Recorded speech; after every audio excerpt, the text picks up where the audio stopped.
Thank you very much. Court officer, please announce the case. With reports of violence having erupted in Eldoret, tension was heightening in Nandi, where the 10th prosecution witness lived just as they ushered in the new year in 2008.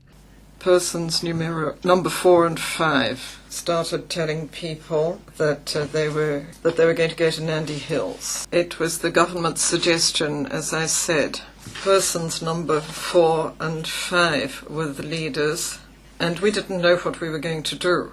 And they wanted all men living there to get together and go to the DC. He would meet a large crowd of men at a place called Kabujoi, and together they began the long trek to the Nandi District Commissioner's office. Sometimes we stopped on the way. Some of us had something to eat. There was food on the roadside, under the trees. I didn't know where the food had come from. They were women. I don't know how they'd organized themselves. There were different points. Some gave porridge, others gave gaveli, others gave chapatis. I don't know how they organized themselves to get the food there for so many people.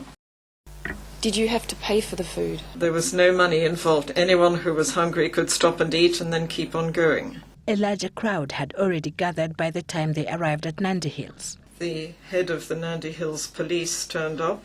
The police tried to organize people, but before he spoke, someone came out from the other side, and he shot an arrow, and the person hit by the arrow fell down. And I was afraid. When I saw that the policeman had been killed, I thought they were going to shoot at us, and so I turned around and started running back home.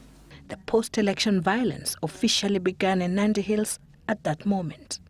Behind me, there were people going into the shops. Wale askari wa aina ya Kalenjin. These were Kalenjin soldiers who were together with the Kalenjins in the crowd. They're the ones who were showing where the Kikuyu shops were, so that they could be destroyed, and they destroyed them. And when they couldn't force their way into the shops, they shot at the doors to force the doors open. They went in and looted. They had guns, and when the doors were opened, the people were looting. People had money. If you looted something, they'd give you money. If you took a mattress, they gave you money. He ran back home, fearing for his family. Fortunately, he says they were still safe.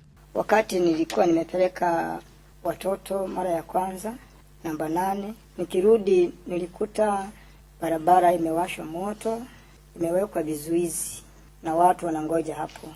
What was your state of mind when you had to leave part of your family at location 8?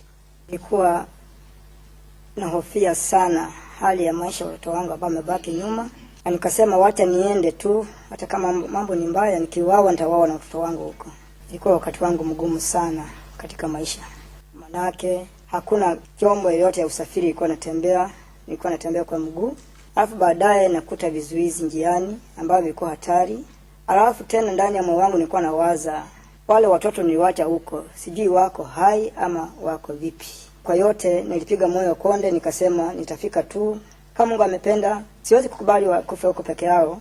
He noticed as he maneuvered through the roadblocks, the former GSU commander Samson Charambos talking to the youth who were manning the roadblocks. Hata alikuwa anaenda huko na rudi pande hii.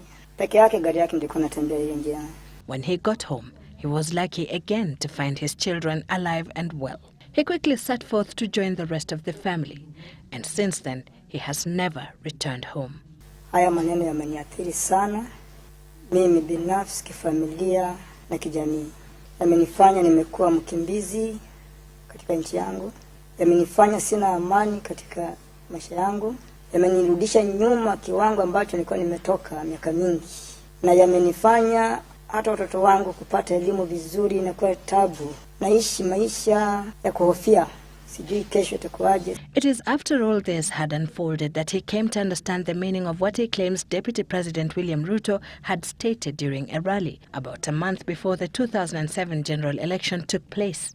Just tell us what Mr. Ruto said. Mr. Ruto asked the Kalenjin to vote in massive numbers, and that once the ODM took power, they were going to uproot the tree stumps, and their lands would be given back to their owners. At the beginning, most of us didn't know what that meant, but later when the events occurred, we said, that must have been what they were talking about. The defense teams expect to conclude their cross-examination of the witness by Friday. The court will then go on recess and then resume on the 17th of February. Sylvia Chebet, Citizen Live at 9.